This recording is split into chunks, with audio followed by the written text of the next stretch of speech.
Hi friends, Rashmika food log ನೋಡ್ತಿರೋರು like ಮಾಡಿ, subscribe ಮಾಡಿ, ಬೆಲ್ ಐಕಾನ್ನ ಕ್ಲಿಕ್ ಮಾಡಿ, ಶೇರ್ ಮಾಡೋದನ್ನ ಮರಿಬೇಡಿ. ನೆಕ್ಸ್ಟು ಹೊಸ ವಿಡಿಯೋ ನಿಮಗೆ ಬರುತ್ತೆ. ಇವತ್ತು ನಾನು ನಿಮಗೆ ಶಾವಿಗೆ ಉಪ್ಪಿಟ್ಟು ಹೇಗೆ ಮಾಡೋದು ಅಂತ ತೋರಿಸ್ಕೊಡ್ತೀನಿ. ಅದಕ್ಕೆ ಬೇಕಾಗಿರೋ ಇಂಗ್ರೀಡಿಯೆಂಟ್ 3 ಈರುಳ್ಳಿ ಚಾಪ್ ಮಾಡಿ ಇಟ್ಕೊಂಡಿದ್ದೀನಿ, 2 ಟೊಮೆಟೊ, 3 ಹಸಿಮೆಣಸಿಕಾಯಿ, ಕರಿಬೇವು, ಶಾವಿಗೆ, ಕಡಲೆಬೇಳೆ, ಕಡಲೆಕಾಯಿ ಬೀಜ, ಸಾಸಿವೆ, ಕೊತ್ತಂಬರಿ. ಇಷ್ಟು ನಾನು ತೊಗೊಂಡಿದ್ದೀನಿ. ಇವಾಗ ನಾನು ಕಡಾಯಿ ಇಟ್ಕೊತಾ ಇದ್ದೀನಿ, ಸ್ಟವ್ ಆನ್ ಮಾಡಿ. ಅದಕ್ಕೆ 3 ಟೇಬಲ್ ಸ್ಪೂನಷ್ಟು ತೆಂಗಿನ ಎಣ್ಣೆ ತೊಗೊಂಡಿದ್ದೀನಿ, ಕೋಕೋನಟ್ ಆಯಿಲು, ಒಂದು ಅರ್ಧ ಟೇಬಲ್ ಸ್ಪೂನಷ್ಟು ಸಾಸಿವೆ, 2 ಟೇಬಲ್ ಸ್ಪೂನಷ್ಟು ಕಡಲೆಬೇಳೆ, ಕಡಲೆಕಾಯಿ ಬೀಜ 2 ಟೇಬಲ್ ಸ್ಪೂನು, 3 ಹಸಿಮೆಣಸಿಕಾಯಿ, ಸ್ವಲ್ಪ ಕರಿಬೇವು ತೊಗೊಂಡು ಚೆನ್ನಾಗಿ ಹುರ್ಕೊಳ್ಳೋಣ. ನಾವು ಚೆನ್ನಾಗಿ ಹುರ್ಕೋಬೇಕು, ಸ್ವಲ್ಪ ಕಲರ್ ಚೇಂಜ್ ಆಗೋಕ್ಕಂತ. ಇವಾಗ ನಾನು ಚಾಪ್ ಮಾಡಿ ಇಟ್ಕೊಂಡಿರೋದು ಈರುಳ್ಳಿನ ಹಾಕ್ಕೊತಾ ಇದ್ದೀನಿ. ಚೆನ್ನಾಗಿ ಹುರ್ಕೋಬೇಕು, ಸ್ವಲ್ಪ ಕಲರ್ ಚೇಂಜ್ ಆಗೋಗಂಟ. ಅದಕ್ಕೆ ಸ್ವಲ್ಪ ರುಚಿಗೆ ತಕ್ಕಷ್ಟು ಉಪ್ಪು ಹಾಕ್ಕೊತಾ ಇದ್ದೀನಿ. ಸ್ವಲ್ಪನೇ ಹಾಕ್ಕೊಳ್ಳೋಣ ಉಪ್ಪು, ಜಾಸ್ತಿ ಹಾಕ್ಕೊಂಡ್ರೆ ಉಪ್ಪಾಗಿಬಿಡುತ್ತೆ. ಹಾಗಾಗಿ ನಾನು ಸ್ವಲ್ಪ ಹಾಕ್ಕೊಂಡಿದ್ದೀನಿ. ತಿರ್ಗಾ ಸಾಕಾದ್ರೆ ತಿರ್ಗಾ ಹಾಕ್ಕೋಬೋದು. ಈಗ ಚೆನ್ನಾಗಿ ಫ್ರೈ ಮಾಡ್ಕೊಬೇಕು. ಸ್ವಲ್ಪ ಕಲರ್ ಚೇಂಜ್ ಆಗ್ತಾಯಿದೆ. ಉಪ್ಪು ಯಾಕೆ ಹಾಕ್ಕೊಳ್ಳೋದು ಅಂದರೆ ಸ್ವಲ್ಪ ಬೇಗ ಬೇಯುತ್ತೆ ತರಕಾರಿ, ಹಾಗಾಗಿ ಉಪ್ಪು ಹಾಕ್ಕೊಂಡು. ಫ್ರೆಂಡ್ಸ್, ಇದು ಶಾವಿಗೆ ಉಪ್ಪಿಟ್ಟು ಏನಿದೆ ಅದು ನಿಮ್ಮ ಮನೇಲಿ ನಿಮ್ಮ ಮಕ್ಕಳಿಗೆ ಎಲ್ರಿಗೂ ತುಂಬ ಇಷ್ಟ ಆಗುತ್ತೆ. ಒಂದು ಸತಿ ಟ್ರೈ ಮಾಡಿ ನೋಡಿ. ನಾನು ಟೊಮೆಟೊನ ಹಾಕ್ಕೊತಾ ಇದ್ದೀನಿ. ನಾನು ಒಂದು ದೊಡ್ಡ ಸೈಜು 2 ಟೊಮೆಟೊನ ಚಾಪ್ ಮಾಡಿ ಇಟ್ಕೊಂಡಿದ್ದೆ, ಅದನ್ನು ಹಾಕ್ಕೊಂಡಿದ್ದೀನಿ. ಫ್ರೆಂಡ್ಸ್, ನಾನು ವಿಡಿಯೋ ಮಾಡೋದಕ್ಕೆ ನಿಮ್ಮ ಲೈಕ್ ಸಪೋರ್ಟ್ ತುಂಬ ನಮಗೆ ಮುಖ್ಯ.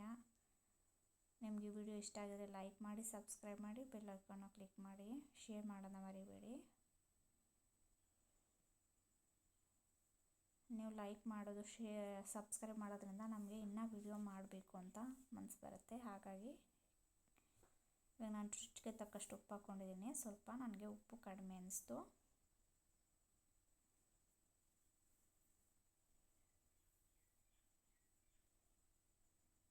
ಚೆನ್ನಾಗಿ ಫ್ರೈ ಬೇಯಿಸ್ಕೊಬೇಕು. ಟೊಮೆಟೊ ಎಲ್ಲ ಚೆನ್ನಾಗಿ ಬೇಯಬೇಕು. ನಮ್ಮ ಮನೇಲಿ ನನ್ನ ಮಗಳಿಗೆ ತುಂಬ ಇಷ್ಟ ಶಾವಿಗೆ ಉಪ್ಪಿಟ್ಟು. ನಾನು ಸ್ವಲ್ಪ ನೀರು ಹಾಕ್ಕೊತಾ ಇದ್ದೀನಿ. ಯಾಕೆ ಅಂದರೆ ಒಂದೊಂದು ಟೊಮೆಟೊ ರಸ ಬಿಟ್ಕೊಳ್ಳುತ್ತೆ, ಒಂದೊಂದು ಟೊಮೆಟೊ ಫುಲ್ ಡ್ರೈ ಆಗಿಬಿಡುತ್ತೆ. ಇದು ಫುಲ್ಲು ಡ್ರೈ ಆಗಿಬಿಟ್ಟಿತ್ತು, ಹಾಗಾಗಿ ನಾನು ಸ್ವಲ್ಪ ನೀರು ಹಾಕ್ಕೊಂಡಿದ್ದೀನಿ. ನಾನು ಆ ಕಡೆ ಪಕ್ಕದ ಸ್ಟವಲ್ಲಿ ಆನ್ ಮಾಡಿಕೊಂಡು ಒಂದು ಸಣ್ಣ ಕಡಾಯಿ ಇಟ್ಕೊಂಡು ಶಾವಿಗೆ ಹುರ್ಕೊತಾ ಇದ್ದೀನಿ. ಸಣ್ಣ ಊರಿನಲ್ಲೇ ಹುರ್ಕೊಳ್ಳೋಣ.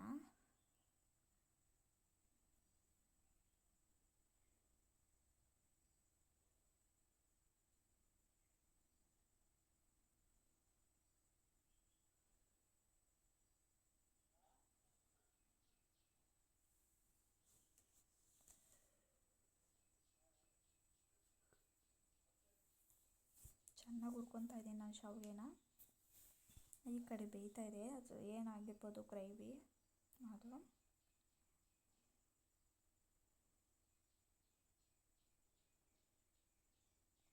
ಕೆಲವರು ಶಾವಿಗೆ ಹುರಿಯೋವಾಗಲೇ ತುಪ್ಪ ಹಾಕ್ಕೊತಾರೆ, ನಾನು ಹಾಕ್ತಾಯಿಲ್ಲ, ನಾನು ಲಾಸ್ಟಲ್ಲಿ ಹಾಕ್ಕೊತೀನಿ. ಇವಾಗ ಶಾವಿಗೆನ ನಾವು ಹುರಿದಿಟ್ಕೊಂಡಿರೋದನ್ನ ನಾನು ಪ್ಲೇಟ್ಗೆ ಸರ್ವ್ ಮಾಡಿ ಇಟ್ಕೊಂಡಿದ್ದೀನಿ.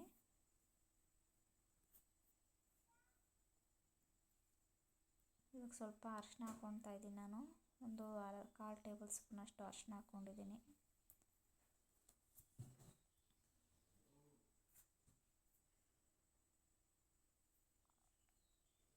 ಇವಾಗ ಅದು ಹಸಿಮೆಣಸಿಕಾಯಿ ತುಂಬ ಖಾರ ಇರಲಿಲ್ಲ, ಹಾಗಾಗಿ ನಾನು ಒಂದು ಅರ್ಧ ಟೇಬಲ್ ಸ್ಪೂನಷ್ಟು ಖಾರದ ಪುಡಿ ಹಾಕ್ಕೊತಾ ಇದ್ದೀನಿ. ಒಂದೊಂದು ಹಸಿಮೆಣಸಿಕಾಯಿ ಖಾರ ಇರುತ್ತೆ, ಒಂದೊಂದು ಹಸಿಮೆಣಸಿಕಾಯಿ ಖಾರ ಇರಲ್ಲ, ನೋಡಿಕೊಂಡು ಹಾಕ್ಕೊಡಿ ನೀವು. ಈಗ ನಾನು ಶಾವಿಗೆ ಹಾಕ್ಕೊಂಡು ಬಾಡಿಸ್ಕೊತೀನಿ. ಚೆನ್ನಾಗಿ ಮಿಕ್ಸ್ ಮಾಡ್ಕೊಬೇಕು. ಗ್ರೇವಿಗೆಲ್ಲ ಹೊಂದ್ಕೋಬೇಕದು ಶಾವಿಗೆ. ಚೆನ್ನಾಗಿ ಬಾಡಿಸ್ಕೊತಾ ಇದ್ದೀನಿ ನಾನು. ಚೆನ್ನಾಗಿ ಮಿಕ್ಸ್ ಡ್ರೈ ಅನಿಸ್ತಾ ಇಲ್ಲ, ಹಾಗಾಗಿ ನಾನು ಸ್ವಲ್ಪ ನೀರು ಹಾಕ್ಕೊತೀನಿ. ಇವಾಗ ನಾನು ಅದಕ್ಕೆ ಸ್ವಲ್ಪ ತುಂಬ ಜಾಸ್ತಿ ನೀರು ಹಾಕ್ಕೊಬೇಡಿ, ಡ್ರೈ ಆಗಿತ್ತು. ತುಂಬ ಜಾಸ್ತಿ ನೀರು ಹಾಕಿದ್ರೆ ಮುದ್ದೆ ಥರ ಪ್ಲೇಟ್ ಮುಚ್ಕೊಳ್ಳೋಣ. ತುಂಬ ಜಾಸ್ತಿ ನೀರು ಹಾಕಬೇಡಿ, ಮುದ್ದೆ ಆಗಿಬಿಡುತ್ತೆ. ಸ್ವಲ್ಪನೇ ಹಾಕ್ಕೊಳ್ಳಿ.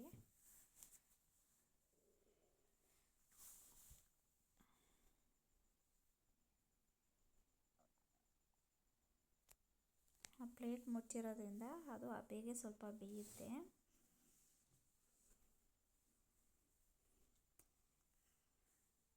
ನೀವು ಒಂದ್ಸತಿ ಮಾಡಿ ನೋಡಿ ಫ್ರೆಂಡ್ಸ್, ನಿಮ್ಮ ಮನೇಲಿ ಎಲ್ರಿಗೂ ಇಷ್ಟ ಆಗುತ್ತೆ ಅಂದ್ಕೊಂಡಿದ್ದೀನಿ. ನಮ್ಮ ಮನೇಲಿ ನನ್ನ ಮಗಳಿಗೂ ಕೂಡ ಇಷ್ಟ. ನನಗಂತೂ ಶಾವಿಗೆ ಉಪ್ಪಿಟ್ಟು ಅಂದರೆ ಫುಲ್ ಇಷ್ಟ. ಹಾಗಾಗಿ ನಿಮ್ಮ ಜೊತೆ ಶೇರ್ ಮಾಡಿರೋದು, ನಿಮಗೂ ಇಷ್ಟ ಆಗುತ್ತೆ ಅಂದ್ಕೊಂಡು. ಇವಾಗ ನಾವು ಪ್ಲೇಟ್ನ ಓಪನ್ ಮಾಡೋಣ. ನೋಡಿ, ಶಾವಿಗೆ ರೆಡಿಯಾಗಿದೆ. ಸ್ವಲ್ಪ ಅರಿಶಿನ ಹಾಕ್ಕೊಂಡಿದ್ದೀನಿ.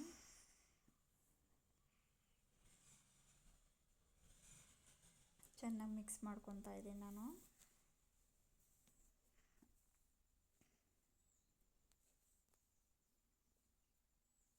ಸ್ವಲ್ಪ ನೀರು ಹಾಕ್ಕೊಂಡಿದ್ದೀನಿ, ಅದನ್ನು ಬೇಯಬೇಕಾಗಿತ್ತು ಶಾವಿಗೆ. ಹಾಗಾಗಿ ಚೆನ್ನಾಗಿ ಮಿಕ್ಸ್ ಮಾಡ್ಕೊಬೇಕದು. ತುಂಬ ಜಾಸ್ತಿ ನೀರು ಹಾಕಿದ್ರೂ ಮುದ್ದೆ ಆಗಿಬಿಡುತ್ತೆ ಫ್ರೆಂಡ್ಸ್. ಸ್ವಲ್ಪನೇ ಹಾಕ್ಕೊಂಡು ಬಾಡಿಸ್ಕೊಡಿ.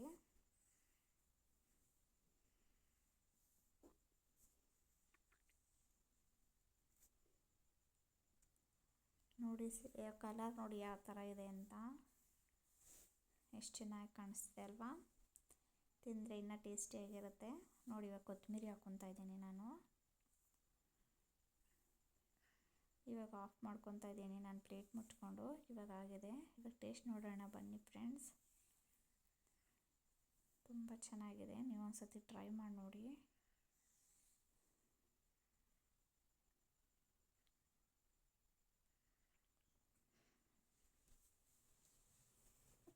ಸೂಪರ್ ಆಗಿದೆ.